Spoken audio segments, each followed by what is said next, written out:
नमस्कार, मैं हूं संजय शर्मा। आप देख रहे हैं 4 PM न्यूज नेटवर्क। मैं कभी नहीं समझ पाता, मेरे ख्याल में नहीं आता कि सरकार इतना झूठ क्यों बोलती है। कुछ दिनों पहले तक बड़ा चीख चीख के कह रही थी हमारे यहाँ पेट्रोल डीजल गैस की कोई समस्या नहीं है, पर्याप्त आपूर्ति है। और अब पहले सिलेंडर के रेट बढ़ाए और फिर आवश्यक वस्तु अधिनियम लागू कर दिया। पूरे देश में लाइन लगी हुई है गैस एजेंसी के सामने। एक एक सिलेंडर की मारामारी हो रही है, ब्लैक में बिक रहे हैं सिलेंडर। लोग परेशान है क्योंकि उनको यकीन उठ गया है सरकार की बातों पर। उनको यकीन नहीं है कि सरकार कितना सच बोल रही होगी। जगह जगह गैस एजेंसी पे छापे मारे जा रहे हैं। युद्ध हो रहा है ईरान और इजराइल का, और भारत सरकार की नीतियों के कारण यहां पे हाहाकार मचा हुआ है। अभय दुबे जी से मैंने जानना चाहा कि सरकार के झूठ बोलने की इस कला के पीछे कारण क्या है, और मैंने जानना चाहा कि क्या वास्तव में नेतन्याहू जिंदा हैं या नहीं, गायब हैं, कौन से बंकर में छुप गए हैं। हमारे जोशी तो उनके जीवन को लेकर बड़ी भयंकर भविष्यवाणी कर रहे हैं, पता नहीं वो जीवित है या नहीं। अभय दुबे जी ने बताया कि कैसे ट्रंप अब इस युद्ध से भागना चाहते हैं। शानदार बातचीत है। आपसे रिक्वेस्ट है, चैनल को सब्सक्राइब करिए, थोड़ी मदद करिए, नीचे ज्वाइन बटन लगा हुआ है, ज्वाइन बटन को दबाइए, हमारा सहयोग कीजिए, हम आपके आभारी होंगे। चलते हैं अभय दुबे जी के पास। 4 PM न्यूज नेटवर्क में बहुत बहुत स्वागत है अभय दुबे जी आपका। मैं बिल्कुल ये नहीं समझ पा रहा कि सरकार इतना झूठ क्यों बोलती है।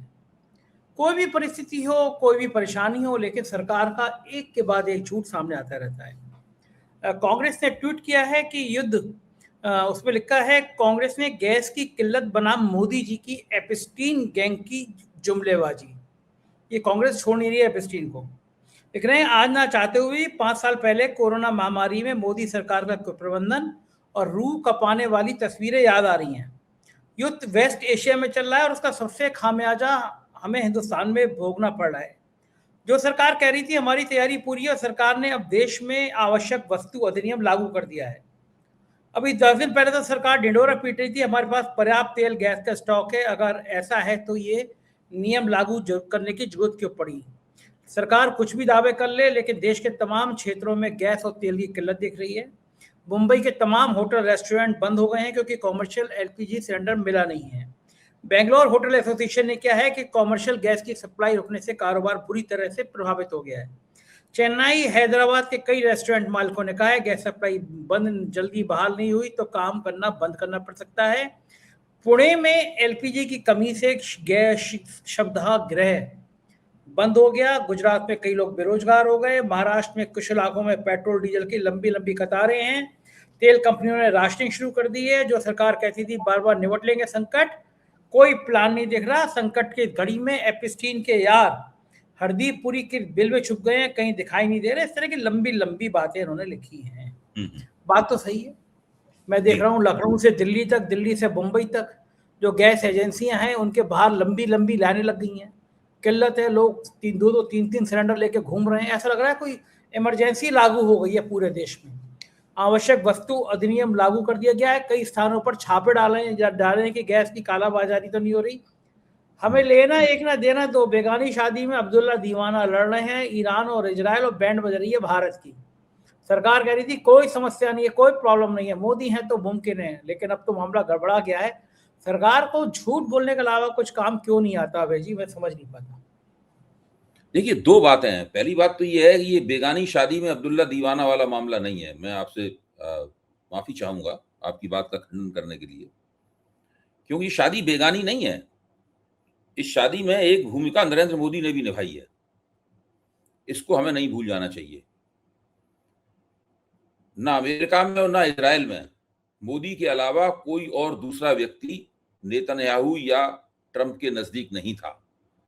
युद्ध के थोड़े समय पहले ही नरेंद्र मोदी नेतन्याहू से इजराइल में गले मिल रहे थे और इजराइल की संसद में खड़े होकर हम इजराइल के साथ हैं का नारा लगा रहे थे, बावजूद इसके कि इजराइल के विपक्ष ने उनका बायकॉट कर दिया था उनके भाषण का। तो ये बेगानी शादी नहीं है। ये जो सारी दुनिया में हो रहा है उसमें नरेंद्र मोदी की भी एक भूमिका है।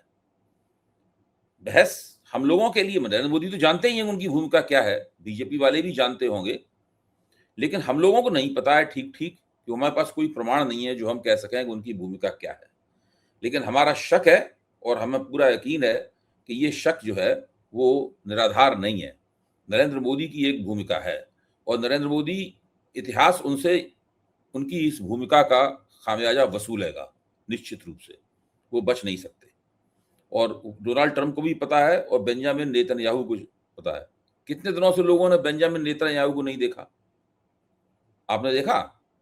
अमेरिका तो इतनी दूर है, अमेरिका तो बहुत दूर है वहां से, वहां ईरान की कोई मिसाइल नहीं जा सकती। अमेरिका, ऐसी कोई मिसाइल नहीं बनी जो कि ईरान से दागी जाए और वो सीधी अमेरिका में जो है अमेरिका के ऊपर गिरे जाकर, तो वो तो नहीं हो सकता। लेकिन इजराइल में तो ईरान की मिसाइलें जाती हैं, गिरती हैं जाकर।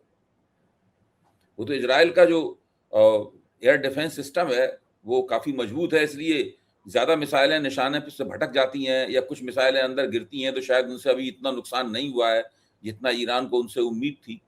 लेकिन नेतन्याहू की तो डर के मारे फूंक सरकी हुई है, वो तो एक बंकर में छुपे हुए हैं और जिंदा तो काफी है, अरसे से। जिंदा हाँ, तो है। हमारे जोशी कह रहे थे उनकी जान को खतरा है, जिंदा तो है।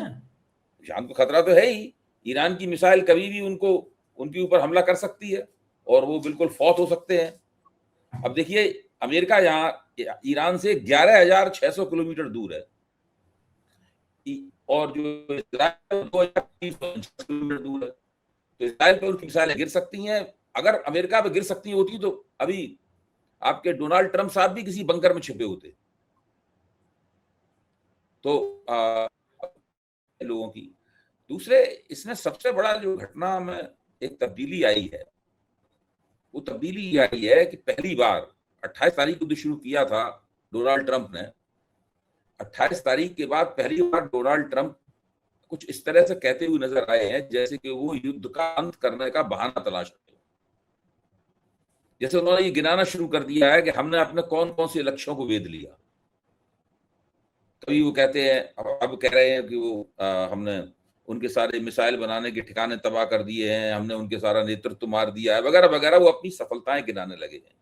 और ऐसा तब होता है जबकि आदमी किसी तरीके से युद्ध खत्म करने का, लड़ाई खत्म करने का बहाना तलाश रहा हो।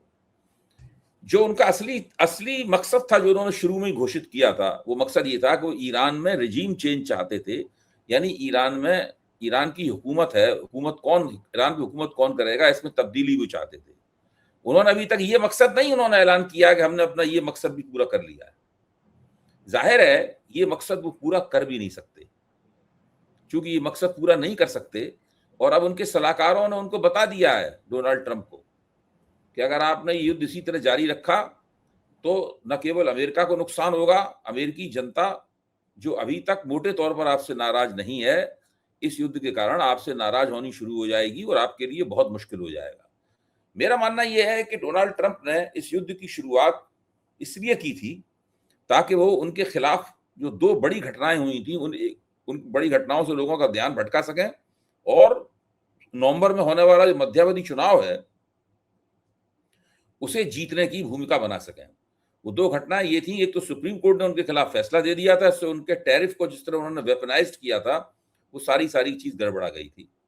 और दूसरी तरफ एप्स्टीन फाइलों में उनका नाम फंसे होने से उनकी बड़ी बदनामी हो रही थी। तो वो ये अमेरिका अपने मतदाता मंडल को ये दिखाना चाहते थे कि वो सबसे बड़े शहंशाह हैं और वो सारी दुनिया में जब चाहते हैं कहीं भी कहर बरपा सकते हैं, जिस देश को चाहे वो अपने सामने झुका सकते हैं। भाई अभी तो 12 दिन का युद्ध वो 12 दिन तक ईरान पे हमला कर ही चुके थे कुछ दिन पहले। जब उन्होंने ईरान के एटमी ठिकानों के ऊपर बड़े बड़े हमले किए थे, बम्बार्डमेंट किया था, तो उन्होंने ये कहा था कि हमने ईरान के एटमी ठिकाने पूरी तरीके से नष्ट कर दिए। जब आपने ईरान के एटमी ठिकाने पूरी तरीके से नष्ट कर दिए तो आप ये क्यों कहने लगे कि ईरान को एटमी क्षमता नहीं हासिल करने देंगे? भाई आपने तो नष्ट कर दिए थे। ईरान तब भी कह रहा था बार बार कि नष्ट नहीं किए हैं, लेकिन ये बार बार व्हाइट हाउस से कहे जा रहे थे, हमने कितने इनके बयान सुने कि हमने नष्ट कर दिए, हम पूरी तरह कामयाब हैं, अब ईरान की क्षमता बिल्कुल समाप्त हो गई है, ये सब बोल रहे थे। अब अचानक कहने लगे कि नहीं, ईरान को हम क्षमता नहीं हासिल करने देंगे, इसलिए हम हमले कर रहे हैं। तो एक तरफ ये कहते थे कि हमने नष्ट कर दिए, दूसरी तरफ कहते हैं कि क्षमता हम हासिल नहीं करने देंगे इसलिए हमले कर रहे हैं, तीसरी तरफ भी कहते हैं कि हम ईरान में नेतृत्व परिवर्तन करना चाहते हैं, चौथी तरफ ये कह रहे हैं कि हम उनके पूरे नेतृत्व को जान से मार दिया है हमने अभी तक। तो ये सब जो रोज उनका कोई ना कोई मंत्री, कभी रक्षा मंत्री बयान देता है कि आज हम आज तक का सबसे भयानक हमला करेंगे, आज हम ये करेंगे, आज हम वो करेंगे। मेरा मानना यह है कि ईरान ने इतना तनाव दे दिया है नरेंद्र मोदी को, सॉरी डोनाल्ड ट्रंप को इतना तनाव दे दिया है उनको कि डोनाल्ड ट्रंप की समझ में आ गया है, उनके सलाहकारों ने बता दिया है कि अब आप एक पतली गली ढूंढिए ताकि आप युद्ध से निकल पाए। और वो देख चुके हैं कि इजराइल की मदद करने के चक्कर में वो युद्ध को लड़ते हुए नहीं रह सकते, और उनको जो जिस फायदे की उन्हें उम्मीद थी वो फायदा होता हुआ दिखाई नहीं पड़ रहा है। इसलिए इस युद्ध की सबसे बड़ी खबर मेरे ख्याल से यही है कि डोनाल्ड ट्रंप अब युद्ध से बाहर निकलने की तैयारी कर रहे हैं, उसकी योजना बना रहे हैं। इसलिए अपनी तरफ से उन्होंने ये कहना शुरू कर दिया। ये डोनाल्ड ट्रंप की पुरानी शैली है, जैसे कि वो अपनी तरफ से कहना शुरू कर देते हैं कि वो ऐसा चाहता है, वो कहे ना कहे, दूसरा पक्ष कहे ना कहे, लेकिन वो अपनी तरफ से ये कहना शुरू कर देते। भारत हमसे बात करना चाहता है, भारत हमसे ट्रेड डील करना चाहता है। भारत के साथ भी उनका यही रवैया है, यही उनका हथकंडा है। इसी तरीके से उनका ईरान के साथ भी यही हथकंडा है, सबके साथ उनका यही हथकंडा होता है। और अब दुनिया धीरे धीरे उनके हथकंडों को समझती जा रही है। इसलिए मुझे नहीं लगता कि बहुत ज्यादा दुनिया उनकी इन तिकड़मों से आश्चर्यचकित होती है। अगर डोनाल्ड ट्रंप की रीडिंग जो हम कर लोग कर रहे हैं ये सही है, अगर हम लोग उन्हें ठीक तरीके से पढ़ रहे हैं डोनाल्ड ट्रंप को, तो मुझे लगता है कि हफ्ते से लेके 10 दिन के भीतर भीतर ये युद्ध बंद हो जाएगा। लेकिन उस वक्त तक डोनाल्ड ट्रंप की प्रतिष्ठा का बहुत ज्यादा क्षय हो चुकेगा, प्रतिष्ठा बहुत ज्यादा घट चुकेगी। और ईरान इस युद्ध में राख से इस तरीके से फीनिक्स पक्षी दोबारा निकलता है जल जाने के बाद में, उस तरीके से ईरान अपनी प्रतिष्ठा, चमचमाती हुई प्रतिष्ठा के साथ निकलेगा। फिर ईरान की जनता जिसे तय करेगी कुछ दिनों बाद, वो ईरान के ऊपर शासन करेगा। मैं ये नहीं कह रहा हूं कि ईरान पे जो अभी शासन है वो ईरान के लिए एक आदर्श शासन है, क्योंकि ईरान की जनता कई बार उस शासन के खिलाफ बड़े बड़े आंदोलन कर चुकी है। अभी अमेरिका के हमले से पहले एक बड़ी बगावत इस शासन के खिलाफ हुई थी, जिसको बड़ी बेदर्दी से अयातुल्लाहों ने दबाया था। माना जाता है कि 3,000 से लेके 30,000 तक लोग कहीं बीच में मार दिए गए जान से उस बगावत को दबाने के लिए। तो ईरान में भी इस सरकार के खिलाफ नाराजगी है, लेकिन इसका मतलब ये नहीं है कि वो चाहते हैं कि डोनाल्ड ट्रंप साहब आए वहां से पैदल चलते हुए आराम से चहलकदमी करते हुए और शासन बदल दें। ऐसा वो लोग नहीं चाहते। नेतन्याहू आए और यहाँ का शासन बदल दें और अपनी कोई कठपुतली सरकार, इसलिए वो अभी जो अयातुल्लाहों का शासन है इस शासन को बने रहना देना चाहते हैं। लेकिन जब ट्रंप पराजित होकर चले जाएंगे उसके बाद ईरान की जनता और ईरान के मौजूदा हुक्मरानों के बीच एक बार हिसाब ठीक से साफ होगा। अच्छा, अगर ये अमेरिका इस तरह डर रहा है, ट्रंप साहब पतली गली ढूंढ रहे हैं, तो फिर इजराइल का क्या होगा? इजराइल को तो फंसा कर निकल लेंगे भाई साहब। इजराइल क्या करेगा? नहीं, फंसा क्या इजराइल ट्रंप को फंसाने में इजराइल की भी भूमिका है। नेतन्याहू को तो अगले चुनाव में बहुत बेइज्जती का सामना करना पड़ेगा। और नेतन्याहू को वैसे भी जो अंतर्राष्ट्रीय अपराध न्यायालय है उसने नेतन्याहू को युद्ध अपराधी घोषित कर रखा है। उनका वारंट निकला हुआ है नेतन्याहू का। ये तो इजराइल में कहा जाता है, और दूसरी के कहते हैं कि जिस दिन नेतन्याहू सत्ता में नहीं रहेंगे उस दिन शायद उनके इतने ज्यादा अपराध हैं उनको 10-12 बार फांसी देनी पड़ेगी, तब कहीं ज्यादा अपराधों की सजा पूरी होगी। ऐसे आदमी से हमारे प्राइम मिनिस्टर मिलने चलेगा और बेचारों से धोखा दे दिया, तुरंत उसके बाद युद्ध कर दिया। भाई प्रधानमंत्री की नेतन्याहू से दोस्ती है, प्रधानमंत्री की डोनाल्ड ट्रंप से दोस्ती है। प्रधानमंत्री की दोस्ती इस किस्म के लोगों से है जो सारी दुनिया के लिए आफत बने हुए हैं। इसीलिए मैं कह रहा हूं कि ये बेगानी शादी नहीं है, ये इनकी अपनी शादी है जो हो रहा है। अच्छा, वाकई में क्या एप्स्टीन फाइलों का जिन होगा ट्रंप के सिर पे? क्योंकि इतनी छोटी छोटी बच्चियों के संग अब तो लगातार उसके फाइलों से पन्ने निकल रहे हैं। वहां से जो सूचनाएं आ रही हैं उन सूचनाओं में तो ऐसी ऐसी बातें हैं जिनको कहने से भी दिल दहलता है। हम लोग कैसी कैसी बातें देख चुके हैं। हम लोगों ने कोविड में लाशों के अंबार देखे हैं, वो सब हम लोगों ने बहुत बुरा समय देखा है पिछले 2020 के बाद से लगातार बहुत बुरा समय हम लोगों ने देखा है। लेकिन एप्स्टीन फाइलों में से जो नज़ारा निकलता है उसकी कल्पना तो उन बातों को भी, जो बुरा समय देखा है उनको भी उतना बुरा नहीं रहने देती। यहाँ तो ये भी कहा जाता है कि ये लोग नरभक्षी भी थे, ये लोग बच्चों का मांस भी खाते थे। हॉलीवुड के फिल्म स्टार, बड़े बड़े पूंजीपति, बड़े बड़े नेता, ये सब आते देखे। इन लोगों का मानना था कि बच्चों का मांस खाने से युवावस्था बहुत दिन तक कायम रह सकती है, या उसमें कुछ खास तरह का पोषक तत्व होता है। इस प्रकार ये भी सब खाते थे। कैनिबालिज्म इसको कहते हैं, नरभक्षीपन जो है ना, नरभक्षीपन बाकायदा वहां पे बच्चों का मांस सर्व किया जाता था, परोसा जाता था। अब ये सब बातें हैं, इन्हीं सब बातों को छिपाने के लिए एप्स्टीन की पूरी फाइलें और उसके कागजात पूरी तरह निकलने नहीं दिए जा रहे हैं। जो निकल रहा है पता नहीं वो पूरा है कि नहीं है, उसमें कुछ ना कुछ चीजें छिपाई जा रही हैं, ये सब हो रहा है। अच्छा, वो जब से ये बवाल हुआ हरदीप पुरी तो एकदम गायब से हो गए हैं। कहाँ तो बड़े शान से प्रेस कॉन्फ्रेंस करने आए थे बीजेपी के दफ्तर में, वो कहाँ एकदम गायब हो गए वो। भाई उस प्रेस कॉन्फ्रेंस के बाद हरदीप पुरी ने ये ऐलान किया कि हमारे पास वो गैस का पूरा इंतजाम है, तेल का पूरा इंतजाम है, हमारे पास सब कुछ है। लेकिन बाद में तो गैस की सिलेंडर की कीमत 60 रुपए बढ़ा दी गई है, तब से हरदीप पुरी साहब गायब है। अब सब कुछ सूत्रों के हवाले से हो रहा है। अब सरकार जो है सूत्र में बदल गई है, सरकार सूत्र चला रहे हैं। सरकार सूत्र में बदल गई है, या सूत्र सरकार चला रहे हैं। क्या लग रहा है ये पेट्रोल के रेट बढ़ेंगे या नहीं बढ़ेंगे, और उससे पहले ये जो एलपीजी के सिलेंडर के मारा मारी सूत्रों के हवाले से कह सकता हूं। आप अगर मुझसे पूछ रहे हैं तो मैं तो सूत्रों के हवाले से कहूंगा। सूत्रों का कहना यह है कि जब तक सिलेंडर के दाम $130 से प्रति बैरल से ऊपर न चले जाएं तब तक दाम नहीं बढ़ेंगे। हाँ, पेट्रोल के दाम नहीं बढ़ेंगे। लेकिन जितनी तेजी के साथ में तेल का दाम उछल रहा है, 130 का बैरियर, 130 की सीमा तो बहुत जल्दी पार कर जाएगा वो। और अगर ये बढ़ेंगे तो फिर देश में हाहाकार नहीं मचेगा कि महंगाई तो वैसे भी चरम पर है। हाहाकार मचना तो अभी शुरू हो गया है, हाहाकार मचना तो शुरू हो गया है। और लोग ये समझ रहे हैं कि युद्ध खत्म हो गया तो समस्या हल हो जाएगी। ये बात ऐसी है नहीं। मान ली युद्ध अभी 10-15 दिन में खत्म हो गया, एक दिन में तो खत्म होने वाला नहीं है, तो सही बात है। ऐसा नहीं कि 24 घंटे में खत्म हो जाएगा या 12 घंटे में खत्म हो जाएगा। अभी 10 से 15 दिन लगेंगे। मैं तो 20 मार्च मान के चल रहा था। 20 मार्च में आप 5 दिन और जोड़ के चलिए, 25 मार्च तक लगिए। 20-25 मार्च तक युद्ध चलेगा। उसके बाद जब युद्ध खत्म होगा, उसके बावजूद भी पेट्रोलियम पदार्थों की सप्लाई सामान्य होते होते 15 दिन और लग जाएंगे। तो आप मान के चलिए कि 15 अप्रैल तक सारी पेट्रोलियम पदार्थों की सप्लाई सामान्य होगी। उस वक्त तक भारत ने जो भी महीने भर का तेल जमा कर रखा है वो सारा तेल चुक जाएगा। बहुत बड़े पैमाने पर तेल के दाम बढ़ जाएंगे, तेल की किल्लत बढ़ जाएगी, गैस की किल्लत बढ़ जाएगी। और चूंकि इन्होंने गैस, जो खाना पकाने वाली गैस है, उसका जो व्यापारिक इस्तेमाल करने वाली संस्थाएं हैं उनको गैस की सप्लाई प्रतिबंधित कर दी है सरकार ने। तो रेस्तराओं को ये सप्लाई बंद कर दी गई है। बंबई की रेस्तराओं ने, कर्नाटक के रेस्तराओं ने, सबने की एसोसिएशन है, उन्होंने शिकायतें करनी शुरू कर दी हैं।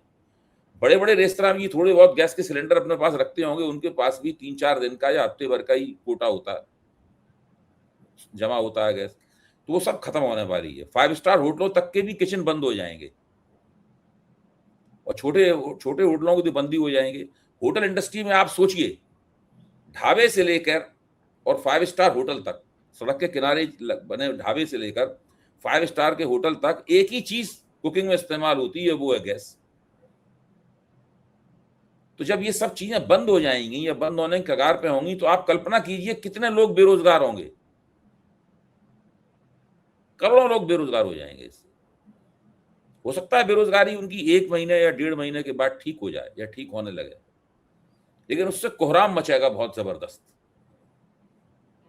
बिल्कुल ठीक बात। और जब कोहराम मचेगा तो लोग तो मोदी जी से बहुत खुश होंगे, इतने गदगद होंगे लोग मोदी जी से। देखिए, मोदी जी ने हमें ये तजुर्बा करने का भी मौका दिया।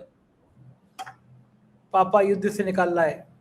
हाँ, वो जो है, इस बीच में मजेदार बात यह है कि गोदी मीडिया के चैनलों पर पाकिस्तान की खबरें चलने लगी। पाकिस्तान में महंगाई बढ़ गई, पाकिस्तान में ये हो गया, पाकिस्तान में गाड़ी चलाना कर दिया अपने आप। गोदी मीडिया का ही नहीं है, ये सबका यही रवैया है। वो जो है अपने गैस सिलेंडर पे हेडिंग बनती है दुनिया संकट में, ऊपर हेडिंग बनती है दुनिया संकट में, महंगाई आपके किचन तक पहुंची, दूसरी हेडिंग ये बनती है। लेकिन नीचे खबर में भारत का कहीं जिक्र नहीं होता। पाकिस्तान भारत को ऐसे गोल गोल घुमा घुमा के कहा जाता है कि सरकार के ऊपर किसी किस्म का कोई आक्षेप ना हो जाए। वो जो है एक सरकार की आलोचना करना जो है एक अपवित्र कार्य माना जा रहा है।